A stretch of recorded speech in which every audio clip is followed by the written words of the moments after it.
So I wanted to ask you as a first question, if you start to if you decide to make an album, what's from the moment, is there a moment where you're like, okay, now I know this is ready, or is it like... Well, it volunteers itself. It tells you, something tells you that you're ready.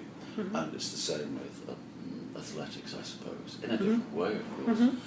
But all the time, even now, today and tomorrow, I think of the process of singing and the voice and the melody and the future and the world and how it all can tumble together and topple together and make something that's appealing for people. And also, partly, it's an effort to make life interesting for people, as well as just simply listening to music and chord structures.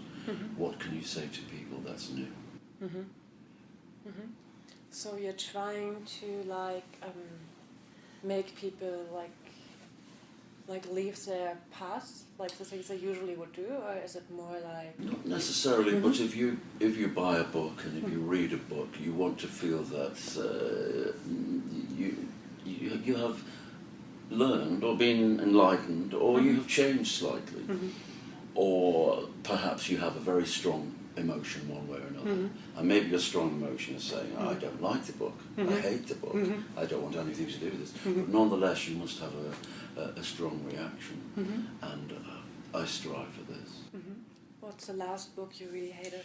Well, it's a very difficult question again, because I constantly nitpick through 8 books all the time, and I have, when I travel, I have very heavy luggage, always books, and many are useless, but occasionally when you find something and it sings to you and you're very grateful, and you know you'll return to it in 5 years and 8 years and 11 years and so forth. So it's an experience you can't give up on, as is music. Yeah. You may look at the popular charts everywhere and think, well, this is disgraceful. I don't care about these people. All of these songs are the same. Yeah. It's all manufactured. It's all marketing. And there's no discovery anymore, because everybody, the content is the same with everybody. The way they use their voice, the way they record themselves, the content is exactly the same, but you cannot give up. Yeah. Yeah, definitely. Yeah, 2 thoughts. First, I heard you really like Oscar Wilde. Yeah. So there's one line of Oscar Wilde that's always in my head. It's like, the easiest way to defeat the temptation is to live it. Yield to it, yeah. And every time I'm sitting there, shall I do this or not? I'm like, oh, but Oscar Wilde said it. And I think it's right. But I think it's also with a lot of your songs that you sometimes have lines that just come back to me in different situations. So, I don't mean to This I hope for. I don't want to be just another singer. Yeah, but this is what I mean when you say music is eternal in a certain way, or 10%. Yeah. Nothing else is. Yeah. Even film, I'm not sure, but music. People know that when they die, they have a song they want at their funeral, and that really is the last word. Yeah. And that's very important. So it proves that music is within us, all of us. And whether maybe we can't sing, maybe we can't play an instrument, it doesn't matter. Music is within everybody. Let me check.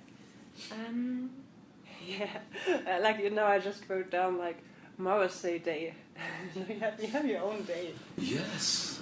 How does it feel? In Los Angeles only. It's, until now, you don't know. Yes. Extreme.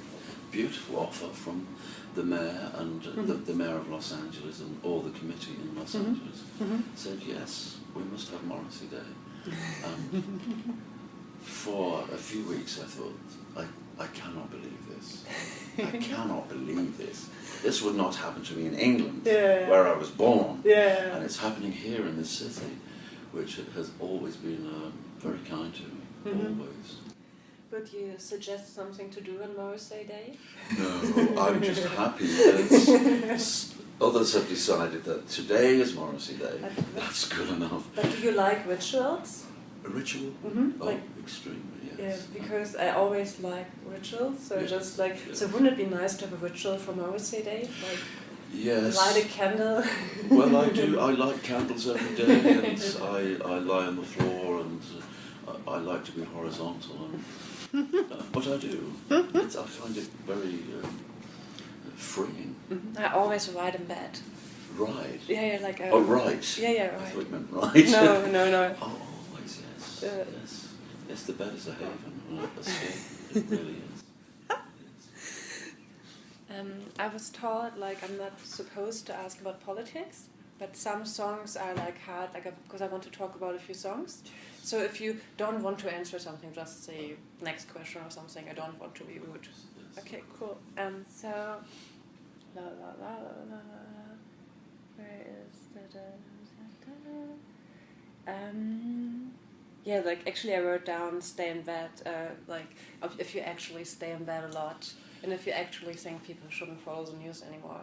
I believe they must not. Mm-hmm. For their own mental health, they must not. They must stop watching the news, because it's social engineering to a degree whereby it's only about control. Yeah. It's not about information. It is not the news. It is about control, and people no longer watch.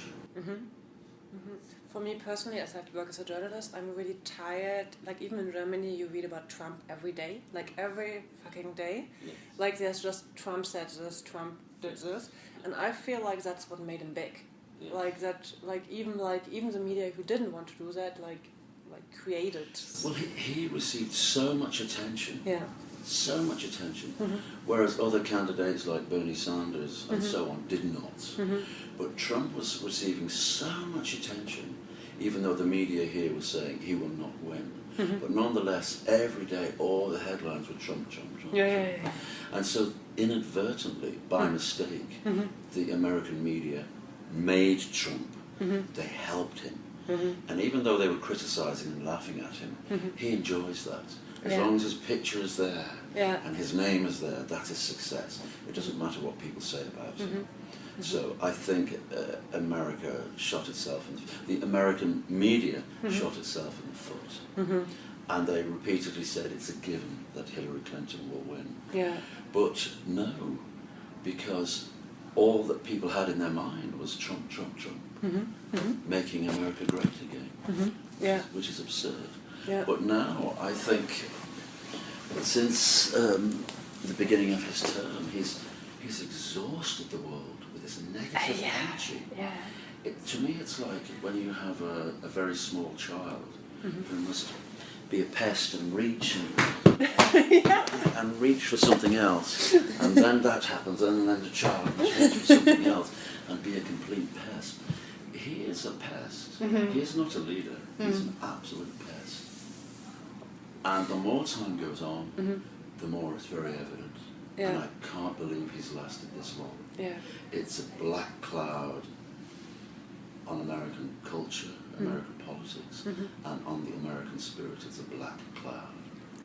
Do you think he will be re-elected? Well, the fact that he slipped through in the first place was so shocking. I was here at the time, and I was also here during 9/11, and this city was silent. People were shocked. Yeah. There were no cars on the road. People couldn't speak. And the same atmosphere took place the day that Trump's election was announced. People were totally shocked. It was as if the world had come to an end. There was no celebration, no joy, because people knew this man is a dangerous fool. Yeah. So you ask about re-election. Well, I could never believe in the first place that he would be elected. So now I don't have any faith. I don't have any faith in the political systems. And I don't have faith in the political elite to see that he's a danger to global security. Yeah. If a moral question. If there was a button and if you press it, he drops dead, would you press it or not? I would, for the safety of the human race. Mm-hmm. It's nothing to do with my personal opinion of his face or his life or his family. But in the interest of the human race, I would, yes. I think he's a terrible, terrible scourge. And as I say, he's the biggest threat to national security in America, consequently to the rest of the world. Yeah, like, because in Germany there were two things, like watching the news we thought wouldn't happen. Like, one was like Trump and the other was Brexit. But like, you said to like be pro-Brexit, is that true? Well, it isn't true. I was fascinated by the Brexit result because it was such an incredible strike for democracy. The people said yes, even though Westminster said no. Yeah. And the political elite and the establishment said no, we will remain with the EU. The public ignored the media, ignored all the hypnosis, ignored all the fear-mongering, and they said we will decide for ourselves. And this is why Brexit is very, very important, because it's the biggest democratic strike in the history of British politics for many, many years. Whether you agree with Brexit or not is a separate issue. But I was very, very proud of the people of England for ignoring the BBC, ignoring Sky News, who were fear-mongering and telling everybody if we leave the EU, we will all die instantly. I'm not kidding. That's what was happening. So I felt very proud of the people. I felt very proud. I read some reviews that said that Jackie, the song, is pro-Brexit, like that it's a Union Jack. Well, this is the silliness that one has to live with. You're confusing a lot of journalists. Like, they don't know what to write. They just sit there and like, damn, I like him, the music is good, but I don't like what he's saying. What do I do? But they say that I'm saying something that I'm not actually saying. The song isn't about Brexit. The song isn't about the EU, or the song isn't political. But they decide, oh, this is controversial. It's about Brexit, which is absolute nonsense. And they never have to answer for what they say, and they don't ever apologise when they're wrong. So I have I of course listened to the album a lot in the last days, and I have this stupid song in my head all the time now. Yes, but it's not about Brexit. Yeah, I know. You just mentioned Brexit. Yeah, but also like you saying like blah blah blah the exit and then like excess, which leads back to Oscar Wilde. I don't know how they. Because they want to be negative. They want to be negative. Let's see. I also really liked the girl from Tel Aviv. It's a tango, right? It could be. It could be a tango. I don't know. I think it's so funny. Like, for me, it's funny to do like a song about this girl from Tel Aviv who does me, and then like make a tango out of it. Why not? I really like it, and I wondered, have you ever been to Tel Aviv? Many times, yes. And do you like it? Very, very nice. Very hospitable. And very hot. Very hot. But it's here hot probably as well. Right? Oh yes, yes. No, very, very beautiful. Very nice. And the rest of the world is very hard on Israel. Yeah. The people are very, very generous and very kind. And you should never judge the people by the government. Yeah. Because it's very rare that the government reflects the people's wishes. Certainly not in England. Yeah. Certainly not in America. Perhaps not in Germany. So I think it's wrong to criticise the people because of what the power structures do. Did you hear about this big fight about Radiohead playing in Tel Aviv? No. You know, there is this, I don't know what the word is, but there's an organization who tried to ban artists from playing in Israel. Do you know about that? There's like a big organization, for instance, like Thurston Moores and like a lot of other people who are very left wing who go like, oh no, we shouldn't, like nobody is allowed to play in Israel, and also like some like a festival it's a boycott thing. Like a festival in Berlin was boycotted because like Israeli gave like the artists, they sent like money to travel there what do you think about that? I disagree because I would play in Russia, but I'm not playing to Putin. Yeah. I don't go to Russia to sing to Putin. Yeah. I go to see the people. But also, even if isn't it the most stupid thing to like? I mean, art is what can change people or like make people aware. To say I'm not playing in a country because I don't like the politics. It's absurd and it's very narrow-minded. Yeah. But also, I think being politically correct is often incorrect. It's absurd, and simply banning free speech, which is what the organisation sounds like to me, is really. We should be allowed to say what we like about anything if we live in a democratic society, and all we can do is help people. This is like something I ask sometimes. On a normal day, what are the 3 things you think about the most? Like I don't know, what goes through your mind if you just sit somewhere? Certainly, I'm concerned if I have enough sleep, because that really affects how I move throughout the day. I'm very concerned about food and how I will get the food and what the food will be. And it's important to me to look as good as I possibly can. So they're very fundamental things, but they are time-consuming. What's your favorite outfit? It's difficult because I think there's just so much that you can do, and now you can wear exactly whatever you please as long as you do it in the right way. It's opened up so much, and I see so many people now in very innovative clothes and designs, which 15 years ago you could not really. You would be stoned, you would be ridiculed, but now people are simply saying, "Here I am. Yeah.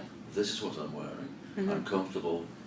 You take it or you leave it." And I like this attitude. I don't like being under the thumb in any way. Yeah. I was thinking, because you're really concerned with animal rights, right?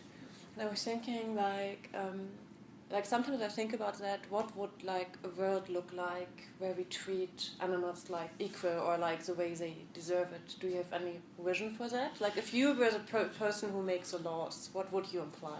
Well, I would absolutely ban the abattoir, the slaughterhouse. I feel that must go now. I have never voted in my life for any political party. Yeah.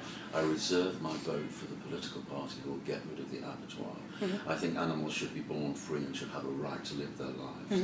They all have an instinct to survive. They shouldn't be born as slaves or as items to be utilised by the human race. Banning the abattoir also helps the planet enormously because it's so destructive. The dairy industry is so destructive. Everything about animal agriculture is horrendous for humans, for animals, for the planet. And why should anybody need to say any more on the subject? That's bad enough. We talk about nuclear war, we talk about horrible things that could happen, but the establishment will never talk about animal agriculture, which is a terrible threat to everybody. And even the consumption of animals, fish and birds, cause so many diseases to people, to the human, and puts such pressure on health services throughout the world. And also I wonder why many people think animals deserve that fate. Why do they deserve to be chopped up? I think it's absolutely barbaric. And I'm so pleased to see the world is changing in many ways. And suddenly eating animals, birds and fish has taken the place of tobacco as a social no-no. And it really is happening. You go to many of the major supermarkets here and the food is fantastic. It's all cruelty-free. We don't need to kill animals for any reason, and it's only done in order to make money for people in industry, not for any other reason. It's not good for humans, not good for animals, not good for the planet, and it must stop today. Not in 10 years' time, not in 25 years, it must stop right now. If you allow the abattoir to continue to exist, then you say the Holocaust is great, Auschwitz was fantastic, let's keep it going. It's exactly the same thing. And if you don't believe me, go into a slaughterhouse. Is it like What would you? But like, what my question also, what I'm interested in is, would you, for instance, like, what would you do with animals? Like, would you let them free? Would you like Yes, I would. create places for them? Yes, but you must remember that there wouldn't be so many animals because they only exist as part of an industry. Yeah. So therefore, there wouldn't be such a large number of animals born anyway. Yeah. It's only for they're only created in order to be killed. Yeah. So there wouldn't be that many animals on the planet anyway. It wouldn't be a problem. Do you think having like a cat or a dog is animal cruelty? No, I don't. But if you have a cat or a dog, you don't feel as if you own the cat. You don't say, I own this cat, I own this dog, Yeah. it's my property. But people who are in animal agriculture, they somehow think they own these herds of cattle. Yeah. They own all of these sheep and all of these and so forth. And they don't. There should be no ownership rights whatsoever. Everything should be born free and have the right to live. Let me see. Yeah, you founded a new label, like now. Yes. How does it feel? Is it also about like doing your own thing more, or? It really has been that way. I'm so pleased because I've been through many labels and I've had terrible experiences, really shocking experiences. And the previous one with a label called Capital Harvest here, Capital Records, was horrendous. It nearly finished me off completely. So I was delighted to meet BMG and specifically Corden Marshall, and he is so fantastic and it's been great. I feel completely revived and extremely happy. What are your goals? Will it just be for your records, or will you also like have artists you like put the labels out, the albums out? Or? I want to. I want to. As yet, I haven't discovered anybody, but in time I will. I will. I want it to expand and not just be for me, for other people, because it's important, and a lot of people are finding it very difficult because the industry is so narrow now, and they will only take somebody who they can utilise in the same old way. They don't want to think about artists as being having individual ideas. Yeah. It must be very structured, and it must be the same as everything else. It must be the same as everything else that's sold. Yeah. Otherwise, they're not interested, and they want to make a lot of money today. And if they don't make a lot of money today, they just boot you out. Do you know the band Wire? From England, I think they're from England as well. The 70s band. Yeah. I interviewed them, and they also said that like music becomes like more and more like sounding alike. Like everything like sounds alike these days because the production like is just focused on making things like everything sounded alike. It's a generic sound. Yeah. And it isn't accepted by the labels unless it is generic. Yeah. And there are many singers who've had many hits in England and the US, and I don't know, I can't identify them. And that's very, very unusual. Yeah. Because when you hear the radio, because everybody sounds the same, and they use the same counterfeit emotions, and they don't have a natural voice, you don't know who you're listening to. Yeah. It's very unusual now that you hear a voice, Yeah. and unmistakably, Yeah. oh, that is, it doesn't happen. Who would you say has a voice like that? Nobody now. No, everything is like, everything is exactly the same sound. It's all been treated in the same way, and the effects are the same, the quavers are the same, the intent is the same, and it's very, very boring. Yeah. As we are in Hollywood, did you follow the whole scandal that came now with like Weinstein and Me Too and all those things? To a point I did, but then it becomes theatre. Yeah. And suddenly everybody's guilty. Yeah. And suddenly anybody who has ever said to another person, I quite like you, Yeah. suddenly they're being accused of sexual harassment. But you have to keep it in perspective, because if you can't say to somebody that you like them, then how will they ever know? Yeah. But of course, there are extreme cases, and rape is revolting, and any kind of physical attack is revolting. But we must keep it in perspective. Otherwise, everybody on the planet is guilty of everything. Yeah. And we can't constantly have the superior attitude about what you should do and what you're not allowed to do. Yeah. Because then we're all trapped. Yeah. We can't relax. Yeah. And some people are very clumsy when it comes to romance. And if they meet somebody, they're very awkward. And they don't know how to do it really, and how to let somebody know. Yeah. So it can sometimes seem aggressive. Or If I like somebody, I ignore them for 5 years. That's a typical response. Yeah. And it's dangerous because it's a waste of 5 years. Yeah, that's true. But many people do that. Or if they see somebody they like, they look away. Ridiculous. What do you think that they cut Kevin Spacey out of films now? I think it's absurd because, as far as I understand the situation, he was in a hotel room with a 14-year-old. Yeah. Well, Kevin Spacey was 26, the boy was 14. You have to wonder where the boy's parents were. Yeah. You have to assume that the boy had an inkling of what might possibly happen. I mean, I don't know about you, but I've never been in my youth, I was never in situations like that. Yeah. Never. Yeah. And I was always aware of where things could go. And if you're in somebody's bedroom, you have to be aware where it could lead to, and you have to say, well, why are we here? Yeah. Why aren't we downstairs in the lobby? So it doesn't quite ring true to me, and it seems to me that he has been unnecessarily attacked. Yeah, I'm also thinking about this whole thing with the actresses. Yeah. And you also must wonder if people know exactly what's happening, and they go along with it. But then when it's happened, they find that they're either embarrassed or they didn't really like it. So then they reverse it and say, I was ambushed, I was taken by surprise, I was dragged into the room.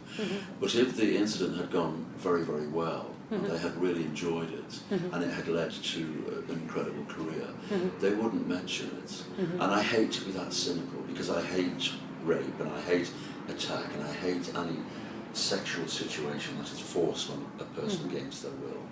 But in many, many situations you look at the circumstances and you think that the person who is called the victim is merely disappointed.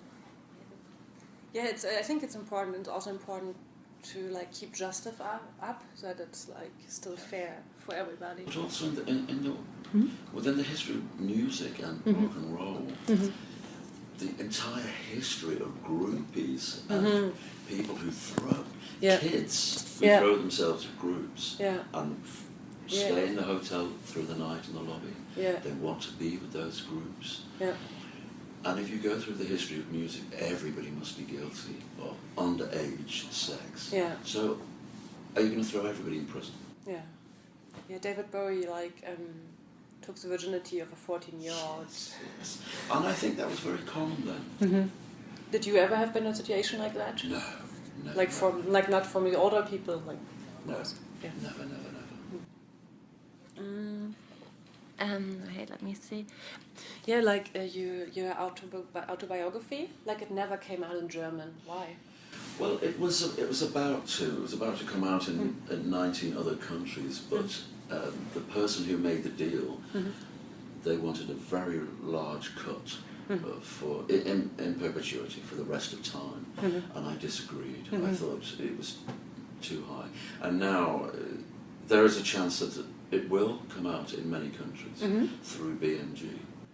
But I was very disappointed because the idea of it being published in Poland and Israel and Turkey was fantastic. And it just never happened because the person doing the deals really wanted all the cash. And you can't do that because they didn't write the book. Yeah.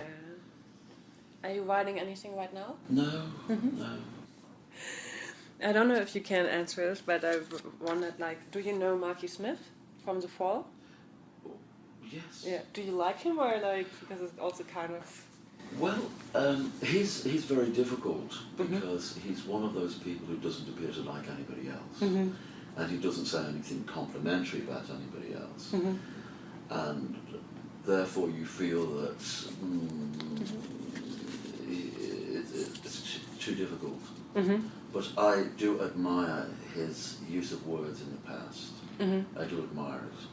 I know that he has attempted to do something that is unique, which is good enough for me. Do you think that provocation is an important part of art as such, or of your art? Provocation? Well, what is provocation? Is it stimulation?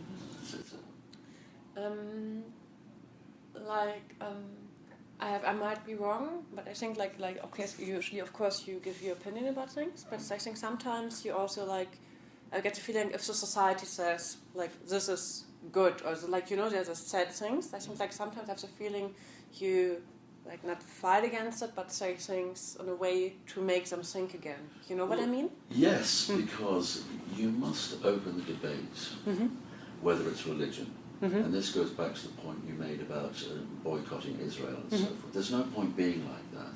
You have to sit together and listen to people and exchange ideas about every problem on the planet.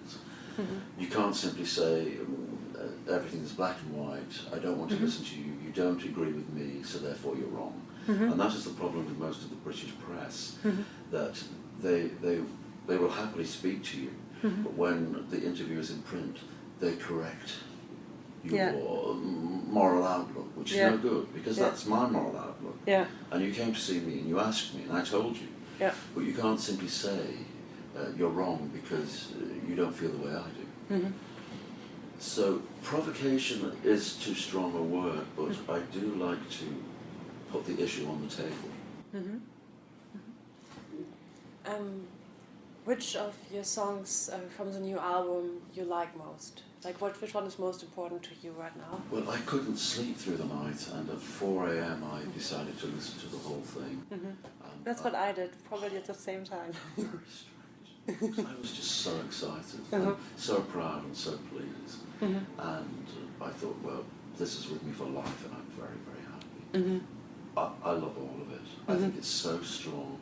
I think it says so many different things. And I think it's alive and it's powerful, and I feel blessed and grateful. I wanted to ask you, what's the last lie somebody told about you?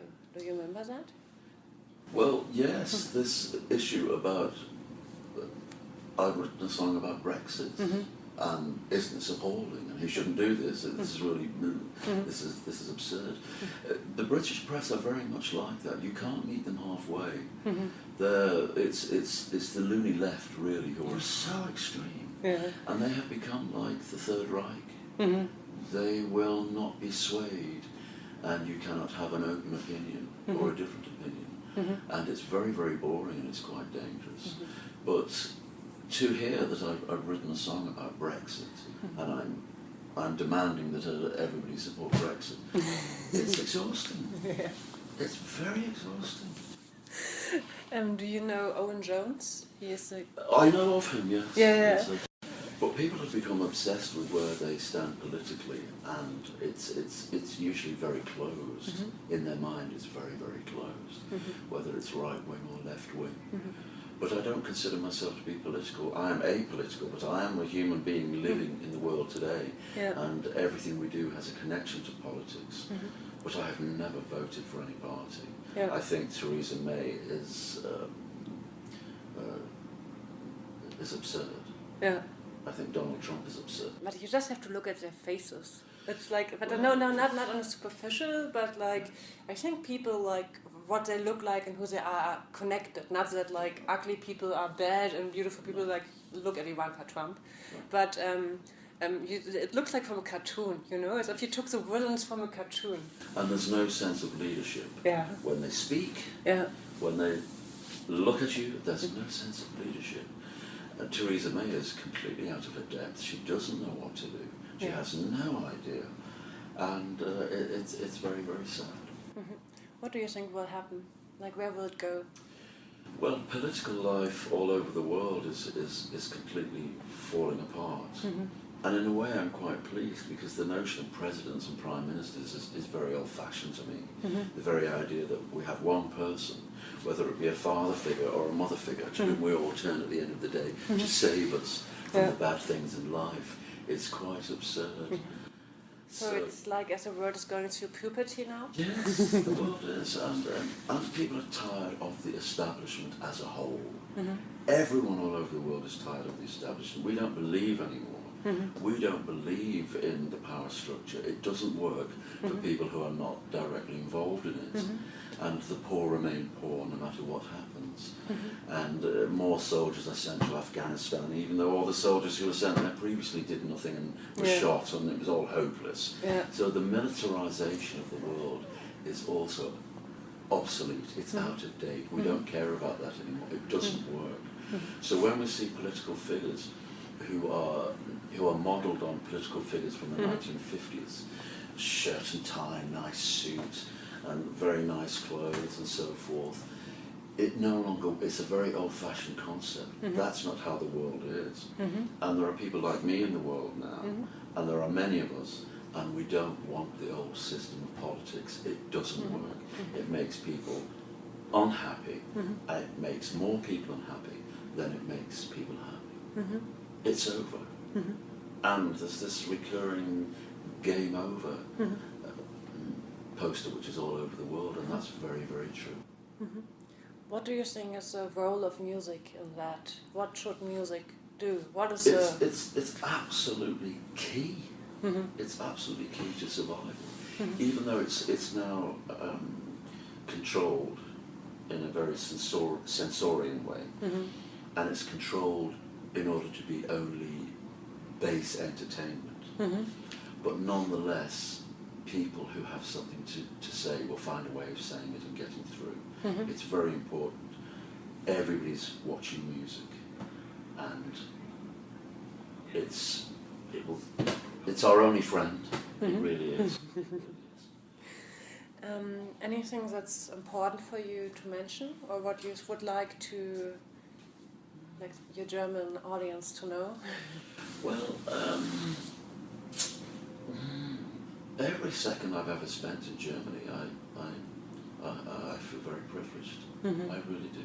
I think it's so exciting, and it's been a great friend to me.